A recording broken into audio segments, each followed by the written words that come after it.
then you. So you have to show. And we're gonna go again. Okay. All right. Quiet on the set. Rolling. Quiet on set. 3, 2.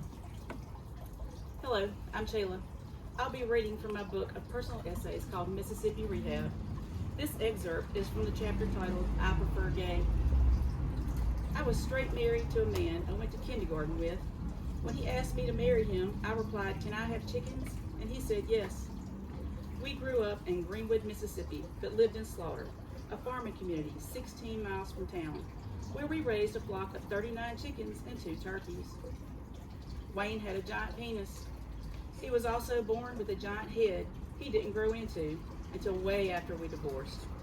We had an Episcopal wedding in the church I grew up in on the day after Christmas, 1992. He was 21 and I was 22. We were married by Father Larry Mays. Despite the tragic death of his sister-in-law 24 hours earlier, he performed the ceremony, and his wife played the organ. Later, Father Mays became the Bishop of Arkansas, then retired, divorced, and married a man. Maybe not in that order. My mother made our wedding banner. It's still used to this day. She used silver and gold lame left over from the crown and pharaoh headpieces she made in the early 70s for the annual church Christmas pageant. Mama was inspired by the King Tut exhibit she and Daddy took me to see in New Orleans when I was 6 years old. I was too short to see the exhibit, but from my daddy's shoulders on Bourbon Street, I saw everything. He paused at open doors where naked ladies stood on the bar spinning gold tassels on their titties. I didn't know I was gay until the end of our marriage. I figured it out when I was at art camp for a week at Penland School of Crafts in the dining hall on top of a mountain in Spruce Pine, North Carolina. I got butterflies for the first time ever. I saw Jane Walker Crowe wiping down a table in a beam of sunlight, wearing overalls with a white tank top and no bra.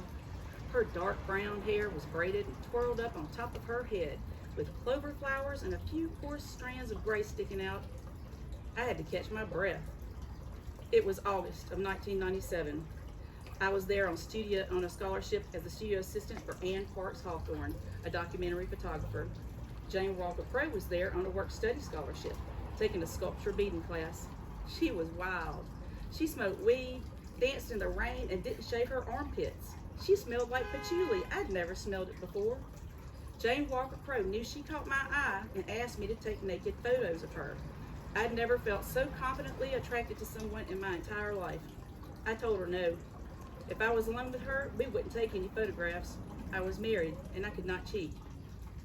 I fucked the shit out of Wayne when I got back to Slaughter. It'd been months and months since I'd let him near me. That big old dick always tapping on my back, but I had something else I could think about. I got super freaky into it.